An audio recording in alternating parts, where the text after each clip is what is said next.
ल साथीहरु, अब दशैंको लागि रेसिपीहरु आइसक्यो। खसी, चिकन, माछा, पाङ्ग्रा सबै छ यसमा। हेर्नु होला, बनाउनु होला, खानु होला अनि परिवारसँग, साथीभाइसँग रमाइलो गर्नु होला है त। खसीको मासु साथी हो। अब यसरी बनाऊ है त खसीको मासु यो दशैंमा। अब दशैं नजिक आउँदैछ। पाहुनाहरुलाई बोलाउनुस्, खुवाउनुस्, आफू पनि खानुस्, रमाइलो गर्नुस् यो दशैंमा। है त बनाउन सुरु गरौँ। 1 किलो खसीको मासु ल्याउनुस्, दही, जिरा, धनिया, बेसार, नुन, खुर्सानीले म्यारिनेसन गरेर छोडिदिनुस्। अब दशैंमा नयाँ जुत्ता, नयाँ कपडा किन्नु होला। मैले चाहिँ किन हाफ एन आवरको इन्डक्सन चुलो। अब मलाई फेरि यही चाहिरहेको थियो, हरेक फ्ल्याट सर्फेसमा पकाउन मिल्ने खालको चुलो। अनि त्यहीमाथि यसमा गजब फिचर भनेको प्रिसेट टाइमर, अटो अफ अनि गुड पार्टिज दशैं र तिहारको लागि 20% अफ सबै भाडामा। त यहाँ गएर किन्नु होला अनि ल्याउनुहोस् है त। प्याज राख्नुहोस्, त्यसपछि अनि हाल्नुहोस् धनियाको पाउडर अनि मासुलाई हालेर फ्राई गर्नुहोस्। यो धेरै बेर फ्राई गर्नु पर्दैन, यो सिटी लाउने त्यही भएर।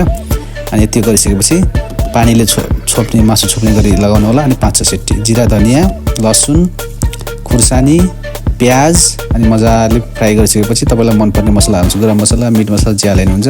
त्यसमाथि टमाटर राख्नुहोस्। अनि यति भइसकेपछि त्यो मासुमा उम्लिरहेको मासुमा मस्त राखिदिनुहोस् यो मसला।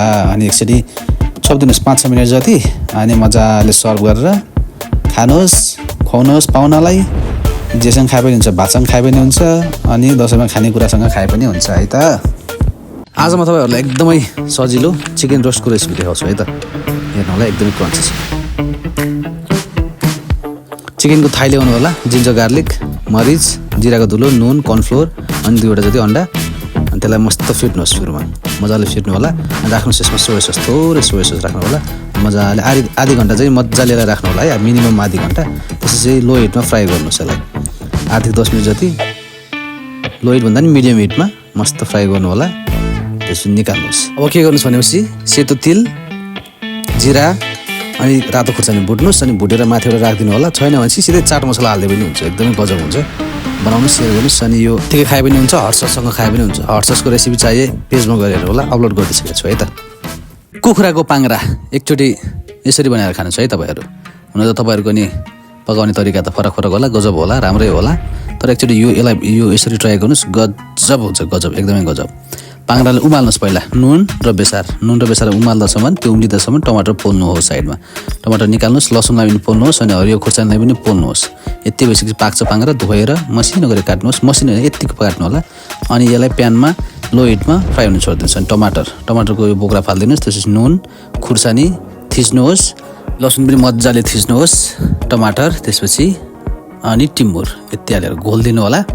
त्यसपछि पाङ्ग्रामा हाल्नुहोस् थोरै जिराको धुलो अनि निकाल्नुहोस्। निकालेर एउटा भाँडामा राख्नुहोस्। त्यसपछि टमाटरको पेस्ट, धनिया, थोरै नुन चाहे अनुसार, प्याजलाई अलि मसिनो गरी काट्नु होला, कागती, त्यसपछि मजाले मिक्स गर्नुहोस्। अनि भातसँग खानुहोस्, रोटीसँग खानुहोस्, म चाहिँ केसँग खान थाहा त चाउचाउसँग है त। मलाई एकदमै रिक्वेस्टमा आएको माछा करी अनि बोनसमा बनाइदिइरहेको छु मैले माछा फ्राई पनि है त। आज बनाऊ यो। अब मैले चाहिँ बनाएँ, तपाईँले चाहिँ दशैंमा बनाएर खानुहोस् है।